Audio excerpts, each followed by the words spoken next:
الحمد لله رب العالمين والصلاة والسلام على نبينا محمد وعلى آله وصحبه أجمعين أما بعد. Donc on poursuit notre lecture des annotations du Cheikh Salih Al-Fawzan Hafizahullah concernant le sens du Tarout, et on arrive à une partie où le Cheikh nous rappelle ce qu'on a vu en fin de cours dernier. Qu'est-ce qui est véritablement voulu par adorer Allah? Qu'est-ce qui est considéré comme adoration d'Allah subhanahu wa ta'ala? Est-ce que adorer Allah tout en adorant autre que lui, on peut le exprimer ceci en tant qu'adoration d'Allah? Ou bien on ne considère même pas cela comme une adoration valable et valide? Le cheikh nous dit, en reprenant les propos du cheikh Mohammed ibn Abdel Wahhab qui avait dit وتخلص جميع أنواع العبادة كلها لله وتنفيها عن كل معبود سواه. Donc le cheikh Mohammed ibn Abdel Wahhab rahmatullahi alayhi disait Nukhlisu. Alors on est tous d'accord maintenant. Qu'est-ce que c'est que ikhlasu al-ibada? Ikhlas, l'ikhlas de toutes les sortes d'adoration, nous disait le cheikh Mohammed ibn Abdel Wahhab. Qu'est-ce que ça signifie du coup, cette ikhlas par rapport à nos adorations? Bismillah. Bravo Méziane qui m'a apporté la double définition. Pureté, c'est-à-dire du culte, en le purifiant de toute association, et donc exclusivité, l'exclusivité du destinataire de mes adorations. Elles sont destinées en toute exclusivité à Allah seul, subhanahu wa ta'ala. Donc le cheikh Mohammed ibn Abdel Wahhab nous disait que mécroire en le Tarout, c'est destiner en toute exclusivité toutes ces adorations, quelles qu'elles soient, peu importe le type, la catégorie, à Allah seul, et renier cela, c'est-à-dire renier le droit à ces adorations à tout autre qu'Allah. Donc Cheikh Fawzan rebondissait là-dessus en disant Hada ma'na al-iman billah, c'est ça même le sens de la foi en Allah. Celui qui n'a pas agi ainsi, il n'a toujours pas cru en Allah et concrétisé la foi en Allah. En effet, tusrifu al-ibadat kulliha lillahi subhanahu wa ta'ala ou kullaha lillah, la tusrifu minha shay'an li ghayrillah كالذي يصوم ويصلي ويزكي ولكن يدعو غير الله ويستغيث بغير الله ويذبح لغير الله هذا عبد الله في شيء وعبد غيره في شيء فهو مشرك لا بد أن تكون جميع العبادات كلها أو كلها لله سبحانه وتعالى. Allah nous dit d'ailleurs ألا لله الدين الخالص La budda an takuna al-ibadat kulluha lillah. Et Allah nous dit Qul inna salati wa nusuki wa mahyaya wa mamati lillahi rabbil alamin. Donc Cheikh Salih Al-Fawzan Hafizahullah nous dit que la foi en Allah, c'est donc de destiner toutes ces adorations et de les vouer en toute exclusivité à Allah, et donc je n'en détourne aucune à un autre qu'Allah subhanahu wa ta'ala. Il nous dit comme par exemple celui qui va jeûner, qui va prier, qui va purifier ses biens avec la zakat, l'aumône. Mais cependant, il va invoquer d'autres qu'Allah. De temps en temps, il invoque Allah. De temps en temps, il invoque les saints. Il va invoquer Sidi Jilani, il va invoquer Abdul Qadir et Fawzi al-Karkari, je ne sais qui il a envie d'invoquer. Ou bien, il va chercher l'aide d'un autre qu'Allah. Bil Ghaib, bien sûr, dans l'invisible. C'est-à-dire que cette personne-là, c'est pas un voisin chez qui il va toquer. Il s'adresse comme ça, par télépathie, à quelqu'un qu'il suppose pouvoir lui être utile. Eh bien, ou bien il va immoler pour un autre qu'Allah. Est-ce que l'immolation pour un autre qu'Allah, c'est un rite qui est encore fréquent ou c'est désuet? Ça se fait plus. Ça sert à rien de toujours rappeler ces choses-là Parce que vous allez me dire, invoquer d'autres qu'Allah, oui, c'est vrai, on le voit au quotidien, malheureusement, que ce soit en France ou en dehors de la France, même dans les terres d'islam, on voit des gens invoquer d'autres qu'Allah. Mais immoler pour un autre qu'Allah, ça se fait encore. Et effectivement, ça se fait encore, malheureusement, c'est incroyable, mais ça ne cesse pas. C'est un rite polythéiste qui ne cesse d'avoir recours, et certains me disent, certains d'entre vous me confient que dans leur famille, le pratiquent encore. On l'avait dit, il y en a qui le font pour soi-disant protéger leur maison des djinns, donc ils vont invoquer pour un autre qu'Allah, ils vont immoler pour un autre qu'Allah. Il y en a qui le font sous la demande des sorciers, parce qu'il a un besoin, le sorcier lui a dit, je peux te faire ça, mais tu dois immoler un poulet. Tu dois immoler un chat, tu dois égorger un chat noir ou je ne sais quoi. Donc le Cheikh Saleh Al-Fawzan nous dit, prenez l'exemple de celui qui prie, qui jeûne, qui fait sa zakat, etc. Mais il invoque autre qu'Allah, il immole pour autre qu'Allah, il cherche l'aide d'autre qu'Allah. Cette personne-là, qu'est-ce qu'on dit de son adoration? Cheikh nous dit, Hada abadallah fi shay'in. Il a adoré Allah dans une chose, la prière, la zakat, le jeûne, et il a adoré un autre qu'Allah dans autre chose, dans la recherche du secours, dans l'invocation, dans l'immolation. Donc quand tu adores Allah et tu adores également autre qu'Allah, est-ce que globalement on dit que tu as adoré Allah ou globalement on dit tu n'as pas adoré Allah? Ou en tout cas tu l'as adoré avec un rite polythéiste. On dit tu as associé à Allah, c'est ça même le terme d'association. C'est que dans ton adoration, tu as associé à Allah, tu as fait ramener dans les destinataires à qui tu vas destiner toutes tes adorations, tu vas prendre Allah et tu vas prendre aussi d'autres qu'Allah et tu vas les mettre et à tout cela, celui-là je lui donne un peu de ceci, celui-là je lui donne un peu de cela, de mes adorations. Donc le shir nous dit, fahuwa mushrik. Une telle personne, elle est associatrice. On ne dit pas cette personne, elle est musulmane et elle est croyante et bon, on va lui demander de faire taouba, de se repentir, on va l'instruire, on va essayer d'enlever l'ignorance de son cœur, etc. Non, on dit, cette personne-là, elle est associatrice. On l'a vu hier et avant-hier, faut pas avoir peur des mots.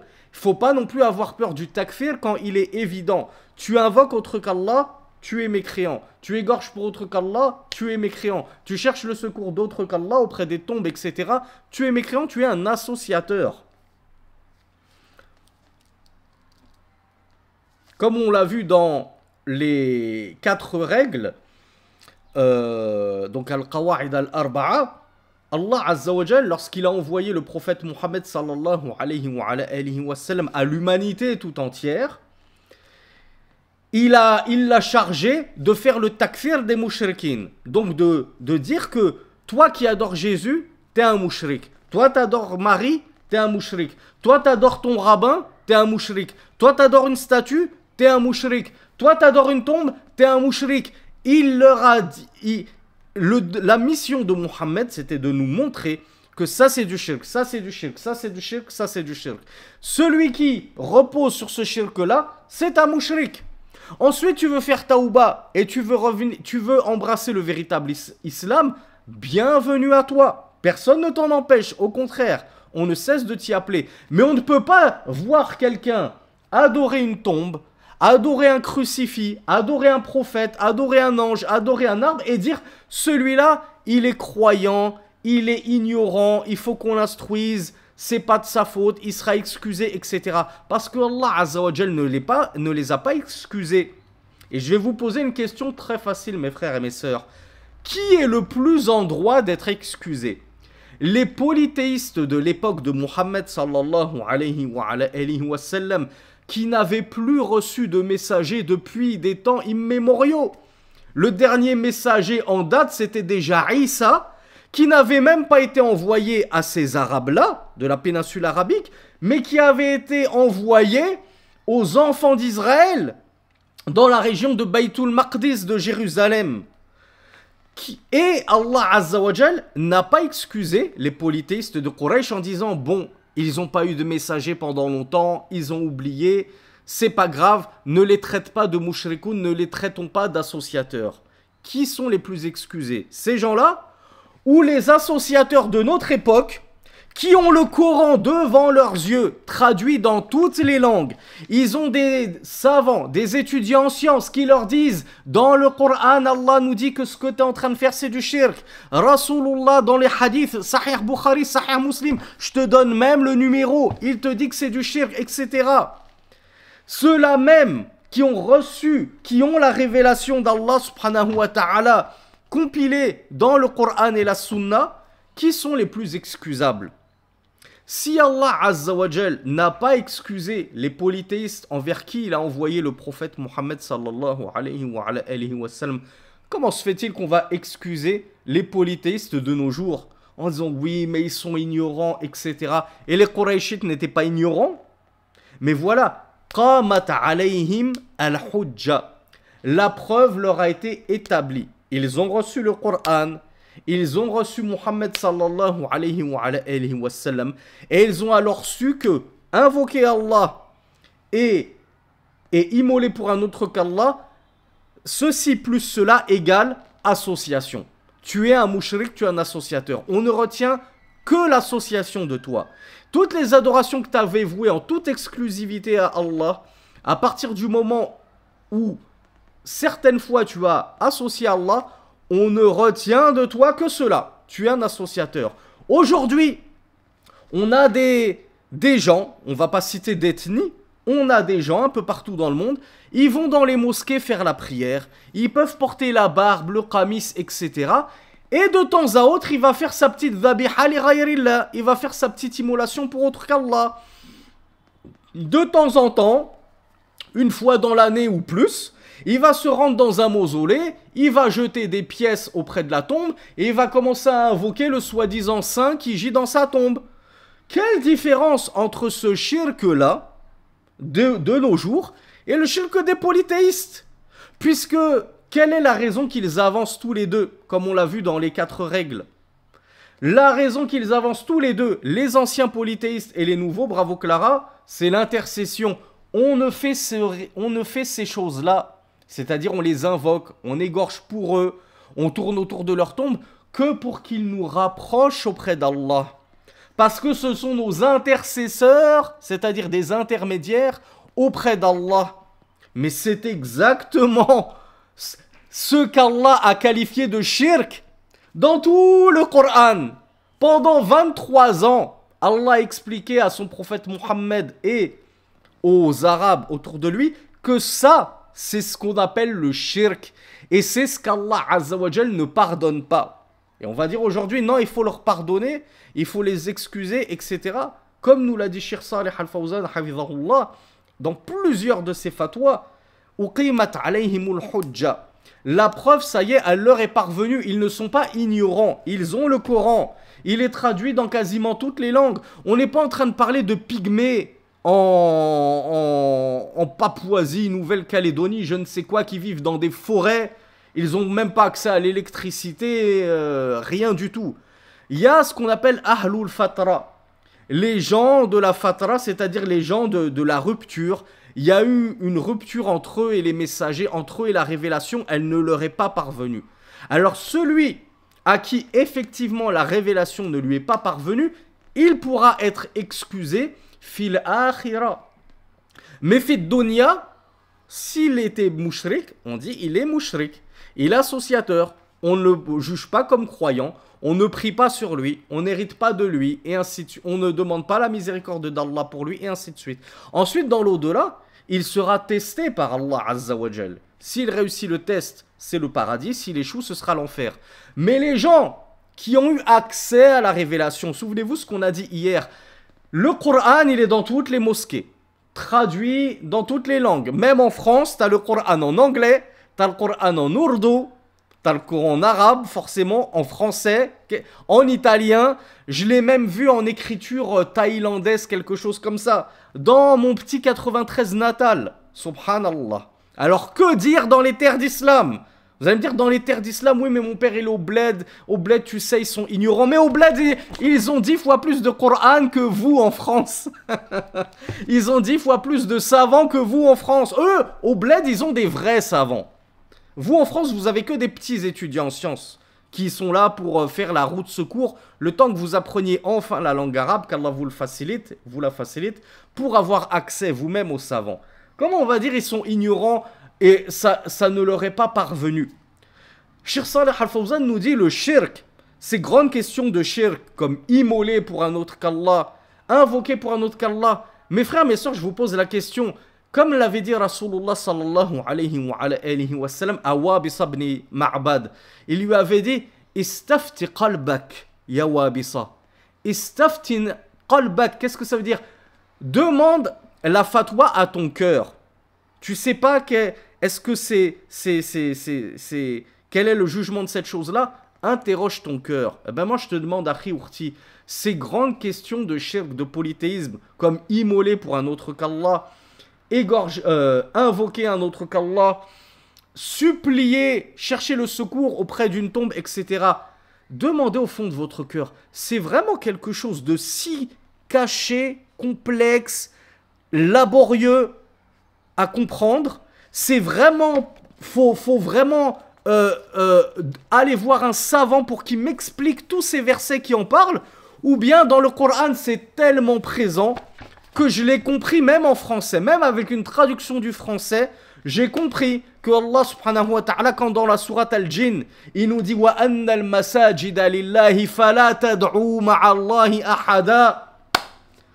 Terminé. Que veux-je de plus? J'ai même pas besoin de retourner à l'exégèse d'Ibn Kathir ou d'Ibn Sa'di. Quand Allah me dit dans Surat Al-Jinn et les mosquées appartiennent à Allah, alors n'invoquez personne avec Allah. Qu'est-ce que faut que je te dise de plus pour que ce soit plus clair que cette chose qui est déjà plus claire qu'un clair de lune? Allahu Akbar. Dans le Coran, Cheikh Saleh Al-Fawzan nous dit le shirk, il est manifeste, c'est-à-dire l'exposition du shirk, elle a été clarifiée et mise en évidence de la plus manifeste et étincelante des façons. Il n'y a plus personne de nos jours qui peut dire « Ah, je ne savais pas », dans la plupart de nos pays, bien sûr. Maintenant, si effectivement tu te trouvais dans une région où la révélation ne t'est pas parvenue, ce qui est très très rare, faut aller les chercher, ces tribus perdues au fin fond de la forêt. Mais dans la plupart des pays, de la Russie jusqu'aux États-Unis, de l'Islande et de la Suède, où il y a tout un tas de populations somaliennes d'ailleurs, en Scandinavie, qui ont aussi apporté avec eux les Corans et l'islam, etc., jusqu'au sud de l'Afrique du Sud et de l'Australie, l'islam est maintenant connu. Le Coran est présent. Il est traduit dans toutes les plus grandes langues du monde. On a accès avec Internet et YouTube à tous les cours qu'on veut dans quasiment toutes les langues. Donc, plus personne ne peut dire « Ah, je ne savais pas que ça c'était du shirk ». Parce que c'est tellement clair dans le Coran que ça ne fait l'ombre d'aucun doute. Ensuite, il y a des questions dans la Aqidah qui peuvent être à la limite cachées. Comme j'ai juré sur la tête de ma mère. Ah, ok. Ok, je savais pas que jurer sur la tête de ma mère, ça faisait partie du shirk. D'ailleurs, ça fait partie du shirk mineur. Je vais pas sortir de l'islam parce que j'ai dit sur la tête de ma mère, je t'ai donné 5 francs ou 5 euros ou je sais quoi. Donc, à la limite, on a des petites questions comme ça dans la Aqidah qui peuvent être un petit peu cachées aux gens de la masse. Mais les grandes questions de shirk akbar, de grand polythéisme, ces choses-là ne sont pas cachées, nous a expliqué Cheikh Saleh Al-Fawzan.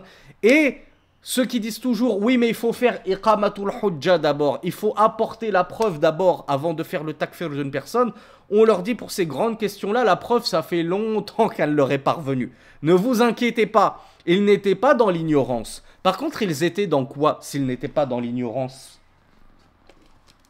Bismillah.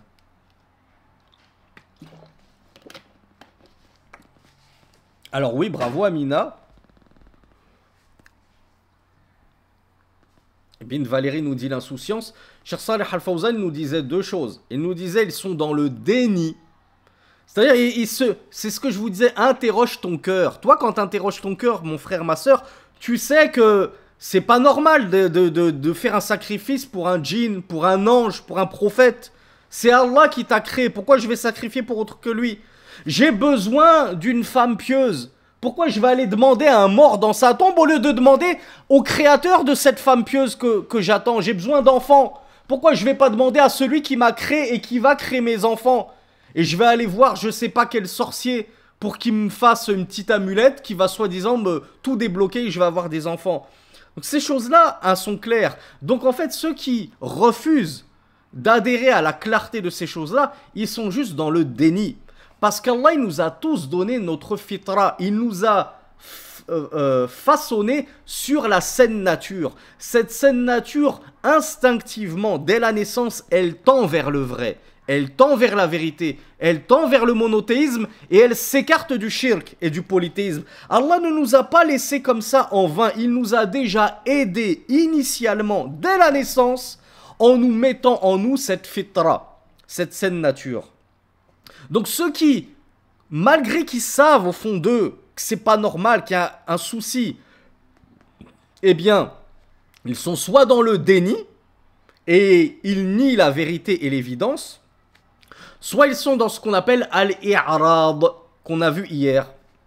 C'est-à-dire que ils se détournent volontairement de la vérité après qu'elle leur fut manifeste et apparente. La vérité s'est jetée à leurs yeux.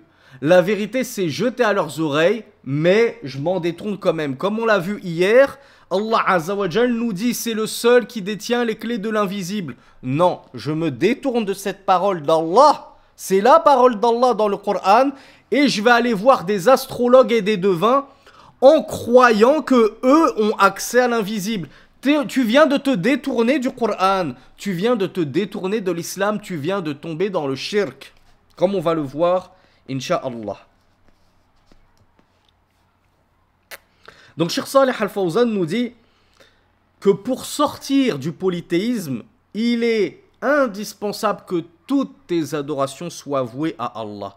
Si t'en voues un peu à Allah et un peu à un autre qu'Allah, tu ne seras pas sorti du polythéisme. Tu seras resté confiné dans ce polythéisme. Allah Azza wa Jal nous dit dans la sourate Az-Zumar, les groupes, verset 3, Ala lillahi dinul khalis. N'est-il pas que la religion purifiée, c'est-à-dire en toute exclusivité, appartient à Allah? En toute exclusivité.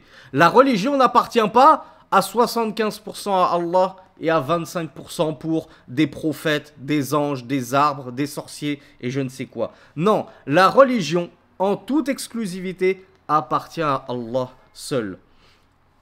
De la même façon qu'Allah nous dit dans la sourate Al-An'am, les bestiaux, verset 162, dit, certes, ma prière, mon nusuk, qui se souvient ce que c'est que an-nusuk, inna salati wa nusuki wa mahyaya wa mamati lillahi rabbil alamin.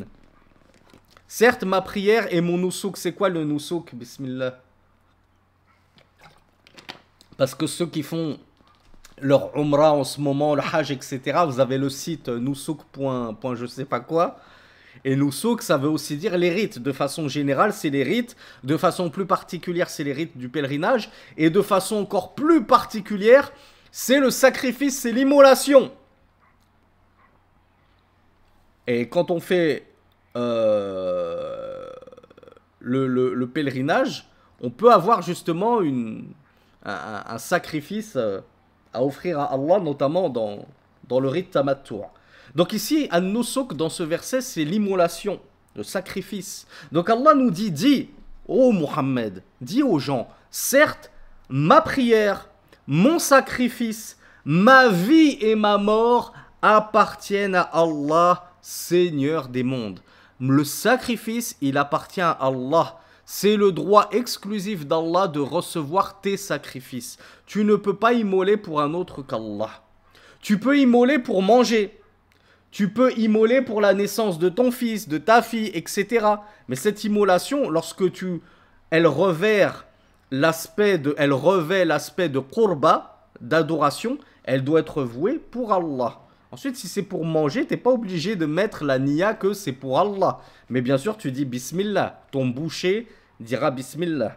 Donc, verset 162 de la sourate Les Bestiaux. Donc, quant à celui qui adore Allah par le biais de certaines adorations, et il va adorer autre qu'Allah par le biais d'autres adorations, فَهَذَا لَمْ يُؤْمِنْ بِاللَّهِ. Le cheikh nous dit, alors celui-là n'aura pas cru en Allah. Comme ceux qui jeûnent, prient, font le pèlerinage, prononcent même la shahada, hein, le fameux totem d'immunité. Ah ouais, mais attends, ma grand-mère a dit la shahada, hein. Comment ça tu l'as fait sortir de l'islam? Un disait la shahada que t'étais même pas né. Ben, qu'est-ce qu'il nous dit, Cheikh Saleh Al-Fawzan? Il nous dit cependant, ils vont invoquer autre qu'Allah. Ils vont invoquer des morts, ils vont égorger pour des morts, ils vont faire des vœux à des morts, ils vont tourner autour de tombes, de mausolées. Ces gens-là n'ont pas adoré Allah. On ne retient que le shirk. Malheureusement, le shirk gâche tout. Comme une goutte, excusez-moi, comme une goutte d'urine qui tomberait dans ton petit récipient que tu utilises pour faire tes ablutions. Imagine que tu as un petit bro pour faire tes ablutions. Ceux qui ont pris des cours de fiqh avec nous, on a dit une seule goutte d'urine, elle tombe dans cet équivalent de, on va dire, 300 millilitres, même 1 litre. Une goutte d'urine qui tombe dans 1 litre d'eau. L'eau, elle est toujours purifiante. Tu peux toujours faire tes ablutions avec? Non. Parce qu'une goutte d'urine, elle a souillé pourtant 1 litre d'eau. Et ça peut même souiller des dizaines de litres d'eau. Ça devient inutilisable. Eh bien, une goutte de shirk qui tombe dans toutes tes adorations, ça souille tout, et ça corrompt l'intégralité de tes adorations. Tu n'es donc pas croyant, tu es mécréant, tu es mouchrik, tu es associateur.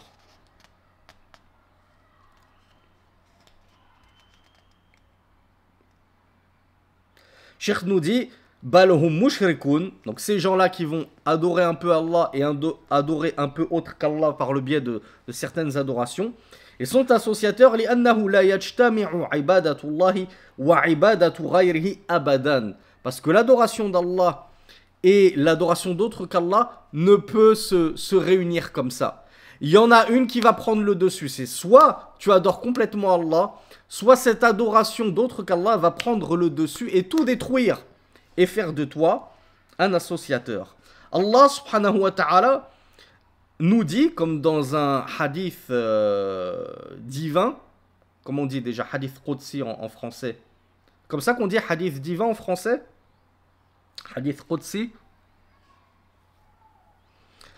Allah nous dit, ana aghna shuraka'i 'ani shirk faman 'amila 'amalan ashraka ma'iya fihi ghayri taraktuhu wa shirkahu.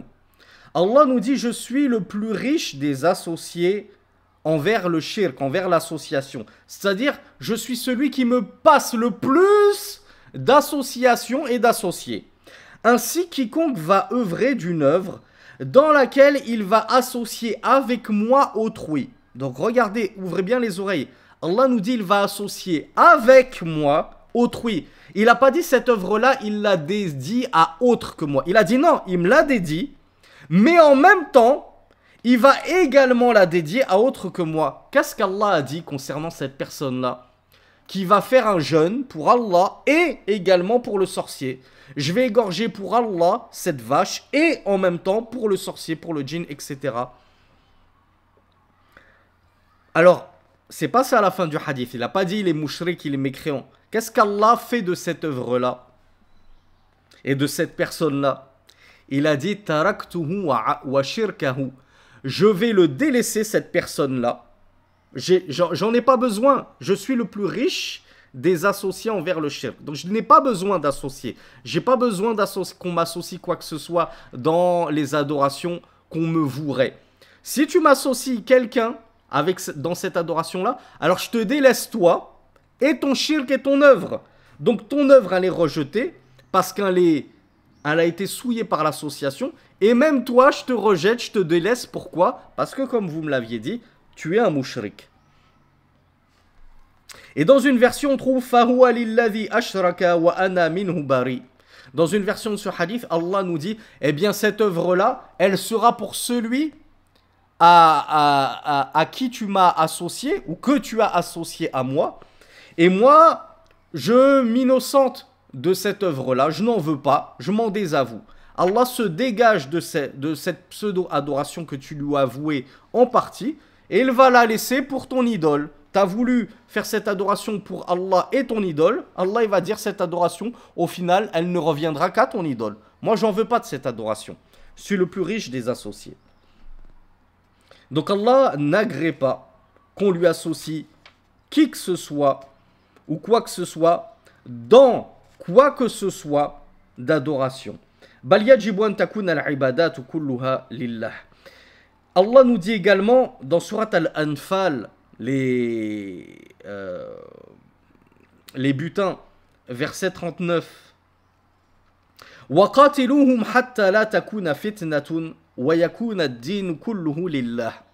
Alors ça, je m'étais un petit peu avancé de moi-même, j'avais pris un peu d'avance dans la grande introduction, dans le cours numéro 1, quand on avait parlé de la bonne compréhension de lakum dinukum waliyadin, à vous votre religion, à moi la mienne, chacun reste dans sa maison, pratique en silence, dans son cœur, la religion, et pas de contraintes en religion, etc. Allah Azza wa Jal nous disait dans la sourate Les Butins, verset 39, et combattez-les jusqu'à ce qu'il n'y ait plus de fitna. Qui se souvient de ce qu'on avait dit sur le terme fitna? Qu'est-ce que ça signifiait? Alors il y a Clara qui s'en souvient, bravo. La fitna, les exégètes du Coran ont dit ici il s'agit du shirk. Bravo Abdel Wahhab et iPad. وَيَكُونَ الدِّينُ كُلُّهُ لِلَّهِ. C'est-à-dire, et combattez-les jusqu'à ce qu'il n'y ait plus de fitna, c'est-à-dire de shirk, et que la religion tout entière appartienne à Allah. D'où le djihad. D'où le fait que vous n'avez plus le choix. C'est soit l'islam, soit on vous combat jusqu'à ce qu'il n'y ait plus de shirk sur la surface de la terre et que toute la religion appartienne à Allah. C'est quoi l'unique exception à cette règle?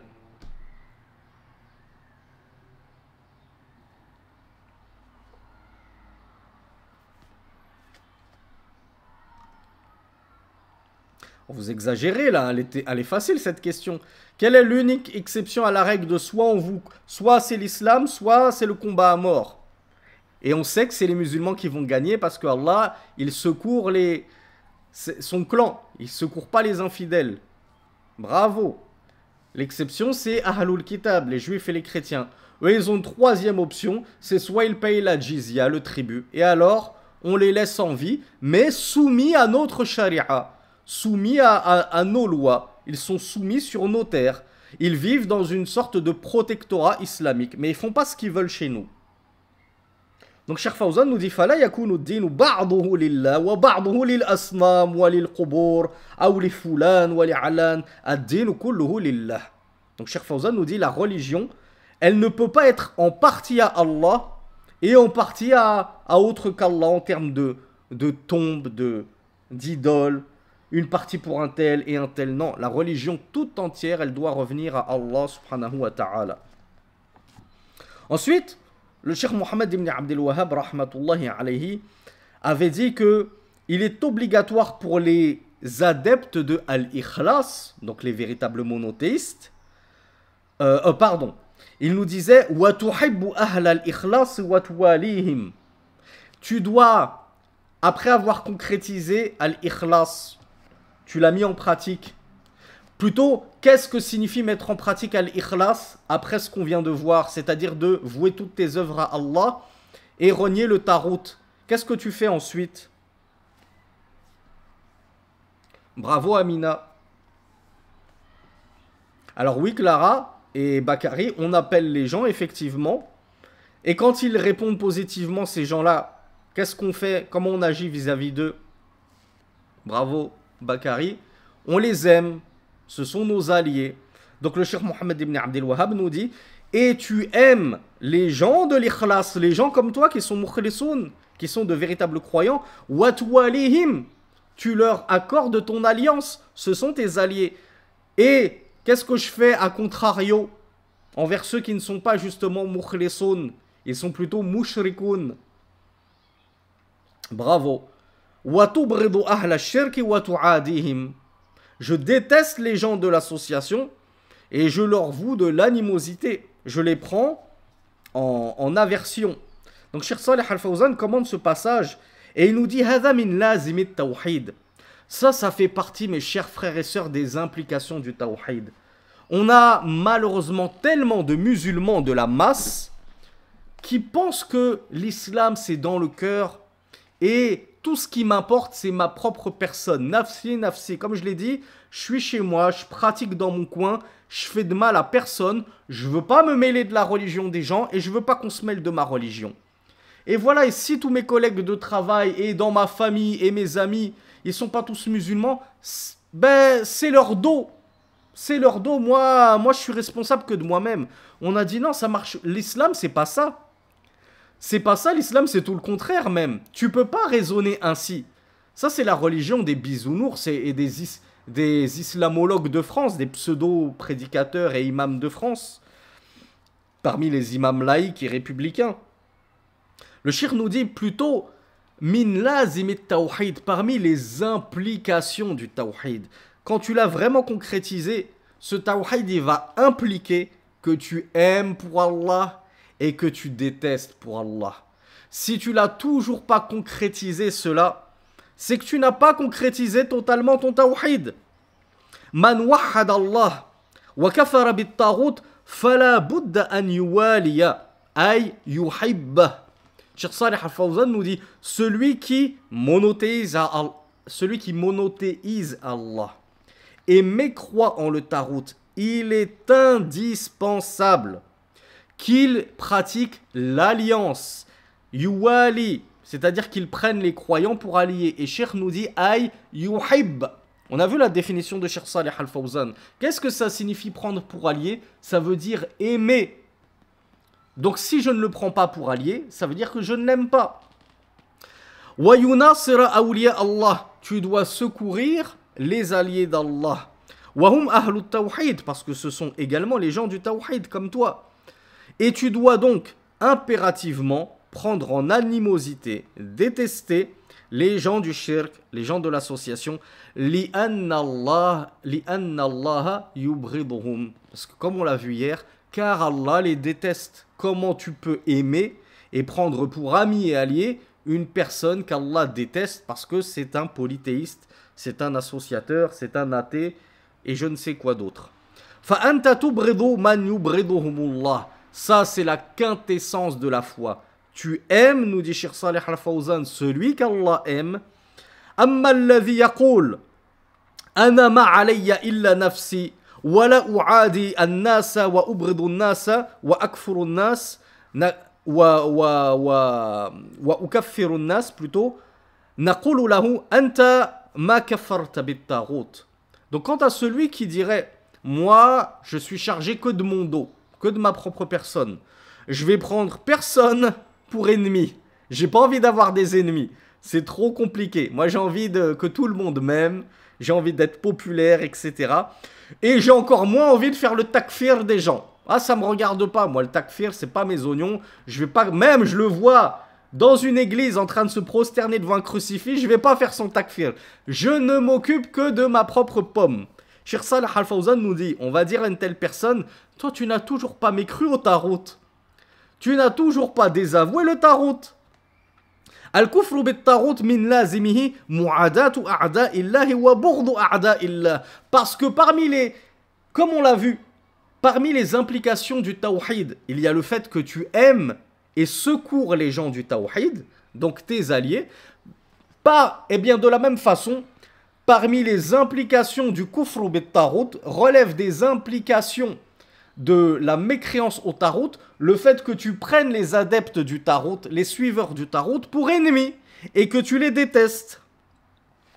Allah subhanahu wa ta'ala nous dit dans la sourate Al-Mujadila, celle qui polémique, verset 22. C'est le dernier verset de sourate Al-Mujadila, qui est le champion qui va réussir à m'écrire les premiers termes en français pour voir s'il connaît. Quel est ce verset que j'aimerais que vous appreniez tous et que vous lisiez fréquemment jusqu'à finir par le connaître par cœur, ne serait-ce qu'en français. Alors bravo Amina, très bien, bismillah. Sans tricher bien sûr. Qui sans tricher se souvient, Surat Al-Mujadila, celle qui dispute, c'est quoi, comment Allah il a terminé cette sourate-là? Alors oui, Roney, c'est un peu vague, mais ça, c'est ça. iPad Bravo. Bravo Clara. Alors ceux qui n'ont pas triché, je leur tire ma chachia. Allah Azza wa Jal nous dit, et écoutez bien, ce verset on l'a déjà lu plusieurs fois, c'est la pierre angulaire, c'est le dalil, la preuve étincelante d'al-wala wal-bara. Tous les frères musulmans, là, les Ikhwan al-Muslimin, les Eric Younous, Vincent Souleyman, Alain Ali, Nader Abouanas, toute leur clique là, qui vous disent ça c'est de l'extrémisme, c'est de l'exagération. On va voir qui repose sur la vérité coranique, qui a la preuve de son côté, et qui est un affabulateur plutôt, et qui a un islam aseptisé, qu'il a modifié au gré de ses passions et de ses faiblesses, justement. Allah nous dit La tajidu qawman yu'minuna billahi wal yawmil akhir yuwadduna man hadda Allah wa rasulahu walau kanu aba'ahum aw abna'ahum aw ikhwanahum aw ashiratahum ila akhiril aya. Parce que le verset il est un petit peu long. Allah nous dit, mais dès le début du verset, on a notre réponse. Allah Azza wa Jal nous dit, tu ne trouveras pas un peuple qui croit en Allah et au jour dernier. Donc, c'est-à-dire, tu ne trouveras pas des croyants, des muwahhidoun, qui vont affectionner, c'est-à-dire porter de l'affection à yuwadoun, ça veut dire ils vont aimer, ils vont porter de l'affection à qui? À qui ces gens qui croient en Allah et en son messager, et en le jour dernier, pardon, tu ne les trouveras jamais voués de... Envers qui tu ne les trouveras jamais voués de l'affection? Allah nous dit, envers ceux qui se sont opposés à Allah et à son messager. Qui se souvient ce que nous disait justement Cheikh Saleh Al-Fawzan quand on avait étudié ce verset dans une série précédente?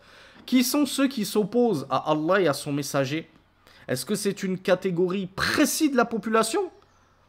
Bravo, c'est les mécréants tout simplement, comme nous dit Amina. Il n'y a pas besoin de chercher midi à 14h. Les mécréants se sont opposés à Allah et à son messager. On n'est pas en train de parler ici, ce verset-là ne parle pas du tout des belligérants. Ceux qui ont pris les armes pour aller combattre les musulmans, non. À partir du moment où takfur billah, tu mécrois en Allah, tu es en train de t'opposer à Allah et à son messager. Donc Allah ici nous dit, celui qui a cru en Allah et au jour dernier, tu ne le trouveras jamais voué de l'affection et aimer un mécréant, quelqu'un qui s'est opposé à Allah et à son messager. Comme on l'a dit, la quintessence de la foi, c'est aimer pour Allah parce que Allah l'aime et détester pour Allah parce que Allah le déteste. Et est-ce qu'il y a une exception? Est-ce qu'on a dit oui, éventuellement les parents, mes frères et mes sœurs quand même, eux, on ne peut pas non plus les détester. On est d'accord ou on n'est pas d'accord que ses parents, on ne peut pas les détester, ses frères, on ne peut pas les détester? Est-ce que oui ou non, je peux détester mon père, mon frère, mon fils, parce qu'il est mécréant? Alors, je vous demande même pas de me faire une réponse argumentée. Dites-moi juste oui ou non. Est-ce que je peux détester mon père, mon fils, mon frère parce qu'il est mécréant? Bravo. Oui, on le déteste pour son koufr, comme nous dit Bakary. Ça ne veut pas dire que j'ai un peu d'amour fraternel pour mon frère parce que j'ai grandi avec lui. J'ai un amour paternel pour mon père, un amour maternel pour ma mère. Cet amour-là, je ne l'ai même pas contrôlé. Par contre, ma détestation de mon propre père et de mon frère, parce qu'il est mécréant, est-ce que cet amour, cette détestation, je l'ai contrôlée et j'ai la main dessus? Bah oui. C'est justement ça qui prouve que je suis un véritable croyant. C'est comme ça que j'ai prouvé à Allah que j'avais vraiment embrassé la foi. Parce que malgré cet amour inné que j'avais pour mes parents, mes enfants, mes frères, mes sœurs, ma femme, juive et chrétienne ou je ne sais quoi, j'ai réussi à faire passer mon amour pour Allah et pour son messager avant tout. Et alors j'ai réussi à concevoir de la détestation pour ces gens que, initialement et de manière innée, j'aimais et j'affectionnais. Et donc, il y a deux types d'amour qui peuvent cohabiter dans un même cœur pour des catégories bien précises des gens, comme mes parents, mes frères, et c'est ce qu'Allah Azza wa Jal nous dit.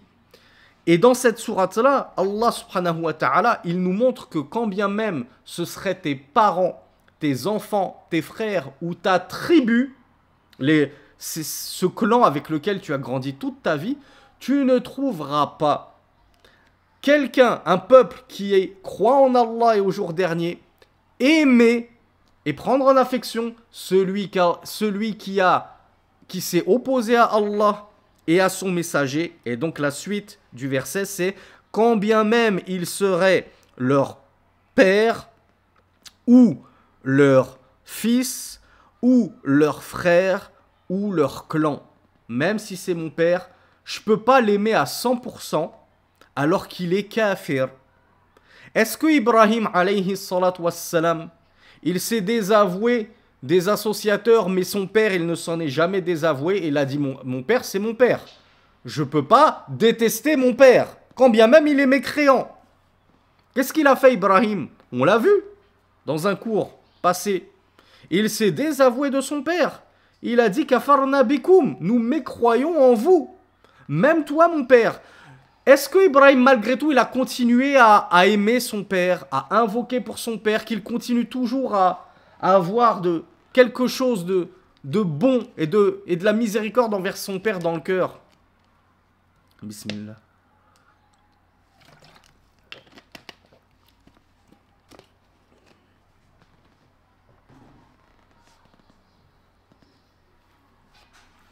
Alors, Bakari me dit jusqu'à sa mort, même plus que cela, qui a la preuve de ce qui va se passer Yaoum al-Qiyamah.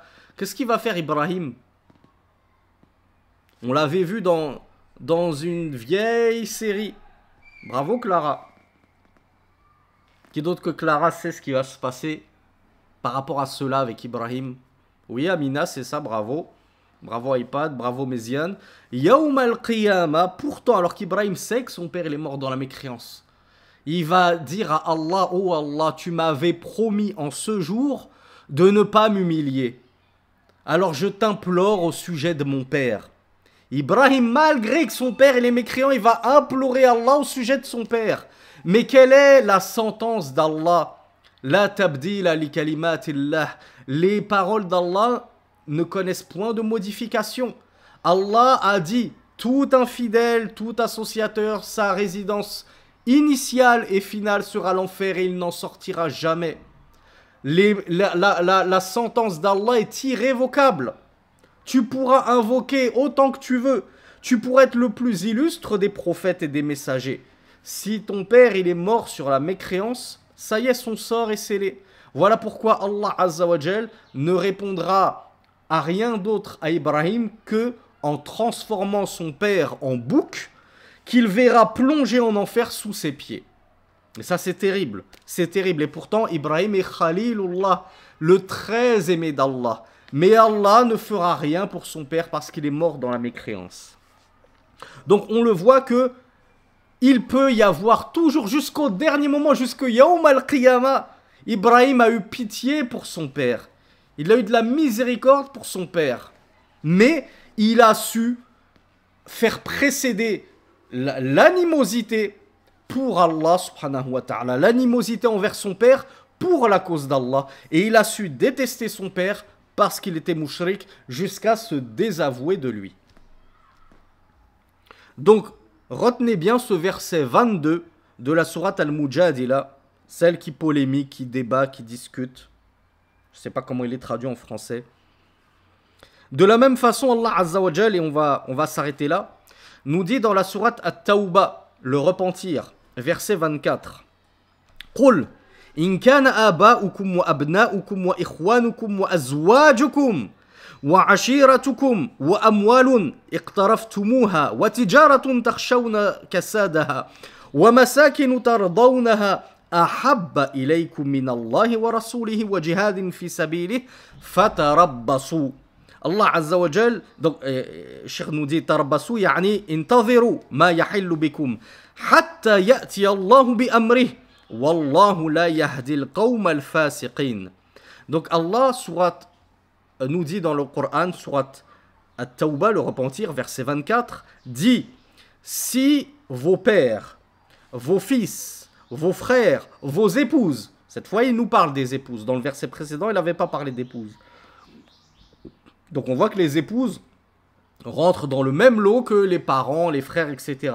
Votre clan et les biens que vous avez constitués, de même que les commerces dont vous craignez le déclin, et ces belles demeures que vous agréez, si tout cela sont préférables à vos yeux, à Allah et à son messager, vous préférez vos pères, vos fils, vos épouses, vos commerces, vos demeures à Allah et à son messager, et au djihad dans le sentier d'Allah, alors attendez, nous menace Allah. Si on préfère ces choses-là, ces mondanités, plutôt qu'Allah, son messager, et à combattre dans le sentier d'Allah les infidèles et les mécréants, Allah nous dit, alors attendez jusqu'à ce que vienne l'ordre d'Allah. Et certes, et Allah ne guide pas le peuple pervers. De qui parle-t-il, Allah Azza wa Jal, quand il nous parle de peuple pervers à la toute fin de ce verset? Maintenant, on la connaît, la règle. On met en exergue la fin du verset avec le début du verset.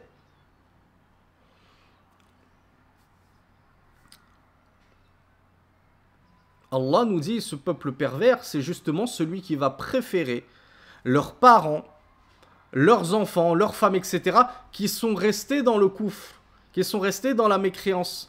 Et ils vont préférer cela plutôt qu'à Allah et à son messager, plutôt que de faire le djihad et d'aller combattre ces gens-là. Ils vont dire non, non, on va pas combattre nos parents, on va pas combattre nos enfants, on va pas sortir au djihad alors que peut-être on va mourir et alors tout ce que j'aurais thésaurisé comme bien et les belles maisons qui m'attendent, etc. Donc, si tu t'es accroché à cette vie d'ici-bas et à ces mondanités plutôt qu'à Allah et à son messager, alors Allah nous dit que ceux-là sont le peuple pervers. فَسَمَّاهُمْ فَاسِقِينَ خَارِجِينَ عَنْ طَاعَةِ اللَّهِ. Cheikh Salih Al-Fawzan nous dit, il les a donc nommés, ces gens-là, qui n'ont pas su aimer Allah et son messager plus que tout. Il les a traités de pervers, sortant, kharijin, ça ressemble un peu au terme khawarij, sortant de l'obéissance d'Allah subhanahu wa ta'ala. Fala budda min al-muwalati fillahi wal mu'adati fillah. On voit donc avec ces versets qu'il est indispensable de s'allier en Allah, de se désavouer en Allah, d'aimer pour Allah, de détester pour Allah. Falladhi indahu an-nasu sawa lam yakfur bit-taghut. إنما يكفر بالطاغوت من والى في الله وعاد في الله وأحب في الله وأبغض في الله. Et comme je suis content qu'on termine là-dessus, parce que c'est tellement essentiel de le rappeler à notre époque, surtout aux plus jeunes. Regardez la génération TikTok, génération Instagram, génération réseaux sociaux. On a des amis de partout. On a des amis des quatre coins du globe, de toute confession, de toute culture, et on est tous amis. Je ne l'ai pas encore traduite la phrase, Méziane. On a des amis de partout. Or, Cheikh Salih Al-Fawzan nous dit, celui pour qui les gens vont être semblables.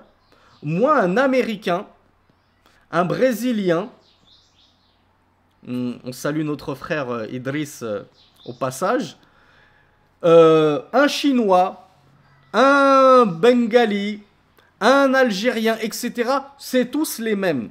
Je fais pas de pour moi, on est tous potes. On va tous manger au grec après notre partie de foot. On est toutes copines autour d'un pique-nique. Chacune ramène un plat de chez elle. Elle va ramener des nouilles thaïlandaises parce que c'est une Thaïlandaise adorateur de Bouddha. Elle, c'est une Française, elle nous ramène une petite blanquette. Moi, je suis marocaine, je vais ramener un tajid. Et on passe un moment convivial entre copines, etc. Cheikh Fawzan nous dit, celui qui est dans un tel cas, pour qui les gens sont semblables, il n'y a pas d'alliance avec les musulmans et les croyants, et de désaveu des infidèles et du tarout, donc. Eh bien, celui-là n'aura toujours pas mécru en le tarout.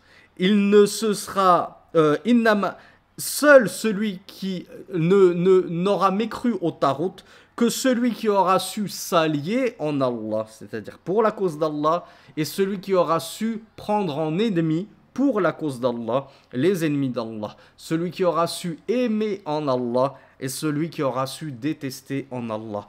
Je ne vous cache pas que c'est difficile, surtout pour les plus jeunes.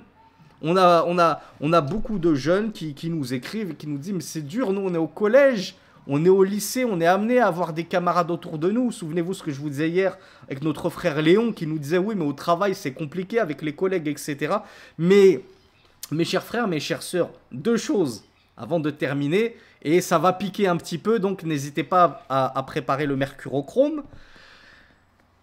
Premièrement, c'est vous qui avez fait le choix de demeurer en France. Je ne dis pas que vous avez fait le choix de naître en France. Moi-même, moi je suis né en Suisse, mais je suis arrivé en France à l'âge de 2 ans. J'ai pas choisi ça. Mais quand vous savez que je suis tout sauf pieux. Je suis pas un modèle à suivre. Mais quand j'ai eu 23 ans, j'avais pas grand chose en poche. J'ai travaillé et j'ai fait ma hijra et je suis parti. Je vais pas passer ma vie jusqu'à 60 ans à dire « Ouais, mais moi, c'est mes parents qui m'ont installé en France, j'ai rien demandé. » Quand est-ce que tu vas prendre tes responsabilités, mon frère, ma soeur? Donc à un moment, voilà, tu as la vingtaine, va travailler, va mettre de côté et fais ta hijra. Et on a un frère qui nous fait les gros yeux et qui a eu ce courage. Qui a eu ce courage alors qu'il est très jeune, il s'est marié et il a fait sa hijra dans un pays qui n'est pas le sien, qui n'est même pas le pays de son épouse. Allahumma barik. Et donc je demande à Allah subhanahu wa ta'ala qui vous facilite tous. Ça c'était le premier point et j'ai oublié le deuxième point que je voulais aborder par rapport à ça. C'est dommage parce que ça me paraissait important de le souligner.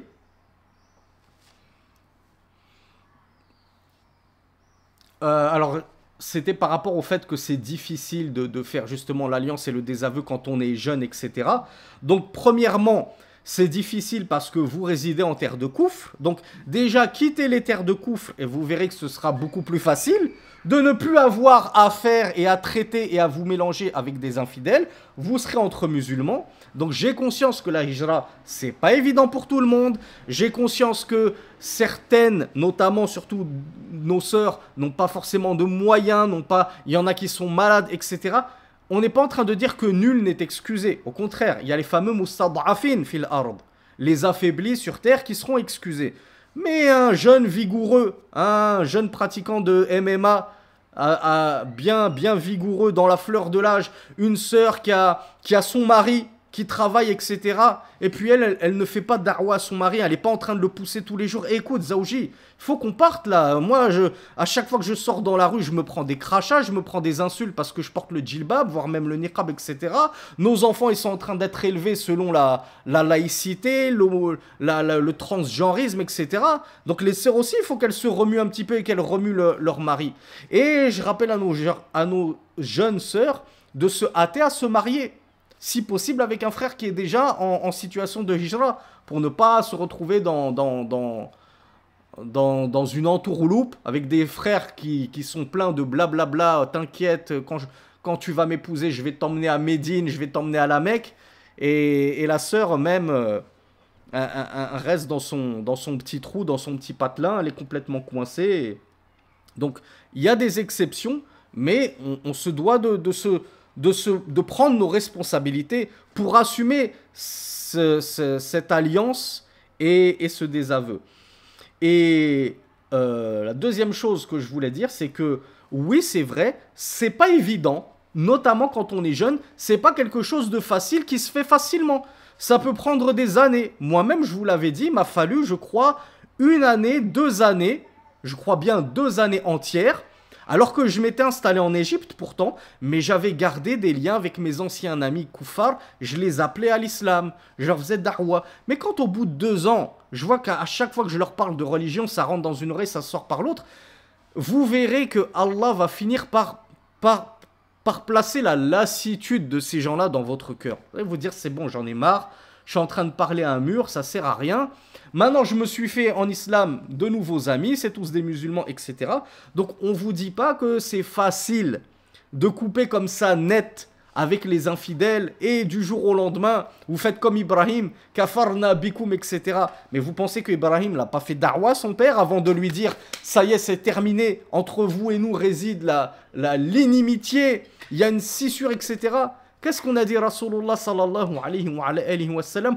Pendant 13 années, il a patienté à faire da'wa à son peuple. Ça ne veut pas dire qu'il les a pris pour amis. Contrairement à ce que vous raconte le Vincent Souleyman et les cocos de son acabit. Il n'avait pas d'amis infidèles. Mais il a patienté, il leur a fait da'wa. Donc on patiente, on leur fait da'wa, et petit à petit, on travaille cette alliance et ce désaveu. Petit à petit, on essaye de moins les fréquenter, de moins sortir, trouver des excuses, je suis fatigué, je n'ai pas envie de sortir, etc. Vous verrez que la distance va se créer naturellement. Et moi, je me rappelle, j'avais un ancien ami qui était congolais, et c'était l'un de mes meilleurs amis en seconde, et on a continué à se fréquenter jusqu'à quasiment la veille de ma hijra. Je l'avais vu peu avant ma hijra en Égypte, je lui avais encore fait da'wa, etc.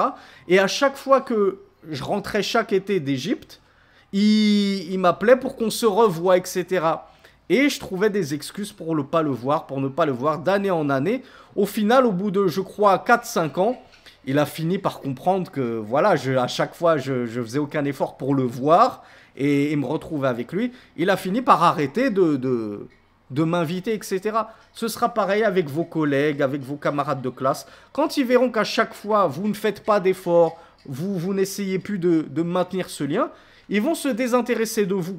Et troisième et dernière chose à laquelle je n'avais pas pensé, c'est que plus vous allez extérioriser votre foi, et plus naturellement, les ennemis d'Allah vont vous fuir comme la peste. Vous pensez qu'une sœur qui va se mettre à porter le vrai djilbab, un beau djilbab bien sharaï, vous croyez que déjà son entourage, ils vont pas la fuir? Ses propres parents la fuient. Ses sœurs la fuient. Sa famille la fuit. Alors que dire des copines? Donc, dès qu'on se met, le frère qui se met à porter la barbe, à mettre son qamis, à aller fréquemment à la mosquée, on l'appelle pour un foot, on l'appelle, ah non, désolé, moi j'ai la mosquée. Vous croyez qu'ils vont continuer à l'appeler souvent, ce frère? Ils vont se dire, bon, celui-là, ça sert à rien de lui proposer un foot avec nous. Il va encore nous dire qu'il a mosquée, qu'il a un cours de religion, qu'il a une série à suivre le soir avec son gourou barbu. Alors que nous, on lui propose des plans pizza et je ne sais quoi. Vous verrez que plus vous allez être pratiquant de votre religion, et moins vous aurez besoin de travailler cet éloignement, parce que c'est les autres qui vont s'éloigner de vous. Les autres ne vous aiment pas, ils n'ont pas envie de vous en mode SS, comme je le disais, super salafi. Non, eux, ils veulent que vous soyez un musulman de la masse, hein, comme on l'a vu, ce musulman de la masse qui dit, pour moi, tout le monde est pareil, juif, chrétien, français, athée. On a tous grandi ensemble dans notre cité. Quand on était petit, il n'y avait pas toutes ces différences, etc. Hein, c'est ce qu'on entend beaucoup, ça, je crois que c'est Bassem et les gens de son acabit qui disent ça. Ouais, quand on était petit, il n'y avait pas de musulmans, il n'y avait pas de chrétiens. On était tous potes. On était tous de la même cité, etc. On me dit c'est Jamel Debbouze qui a dit ça. Mais quelle gloriole à tenir une telle parole. C'est grave de tenir une telle parole. Parce que quand on était petit, la plume, elle était levée. On n'était pas responsable de nos actes. On ne commettait pas de péché. Mais maintenant, si je continue sur cette mentalité-là et cette croyance-là, mais c'est grave de dire aujourd'hui on est tous... Tant qu'on vient de la même cité, blanc, noir, black, blanc, beurre, je sais pas quoi, on fait pas de différence en termes de religion. T'es du 93, t'es mon frère. Maintenant, le Al-Wala ou Al-Bara, l'alliance et le désaveu, ça se fait en fonction des départements. T'es du 93, t'es mon frère. T'es du 9-1, t'es pas mon frère, t'es mon ennemi. Alors que ce frère du 9-1, c'est ton frère en Allah. Et ce type du 93, c'est un ennemi d'Allah parce que c'est un laïc, c'est un athée ou je ne sais quoi. La bouillabaisse la plus totale. Une tchèque-tchouka tunisienne, ultra épicée, ultra pimentée, qui fait pleurer les yeux et qui fait pleurer les narines. Donc Allah Azza wa Jal nous inspire de vraiment comprendre ce que c'est que cette alliance et ce désaveu, puis de nous y attacher bec et ongles fermement jusqu'à y mordre avec nos molaires, et qu'Allah nous inspire le courage de propager ces vérités, de les diffuser, et de ne pas avoir peur de se dire on va nous prendre pour des extrémistes, on va nous prendre pour des intégristes, etc. Bien sûr, faites-le avec sagesse. Moi, je me permets de vous bassiner comme ça, avec toutes ces vérités comme ça, sans vous laisser respirer, parce que la plupart d'entre vous, vous êtes des élèves réguliers, et que vous connaissez ma da'wa, vous connaissez mon franc-parler. Mais je ne vais pas tenir exactement le même langage, avec la même incision, à des jeunes débutants qui découvrent l'islam, etc. Adaptez votre discours, mais n'ayez pas peur de la vérité. En tout cas, pour vous-même, pratiquez la vérité et diffusez-la autant que faire se peut, de la meilleure des façons. Jazakumullahu khayran. Wassalamu alaikum wa rahmatullahi wa barakatuh. Je vous donne rendez-vous à demain, insha'Allah. Subhanakallahumma wa bihamdik. Ashhadu an la ilaha illa ant. Astaghfiruka wa atubu ilayk. Je pense qu'on en aura pour jusqu'à vendredi, parce qu'il nous reste encore 6 ou 7 pages à voir. Walhamdulillahi rabbil alamin. Wassalamu alaikum wa rahmatullahi wa barakatuh.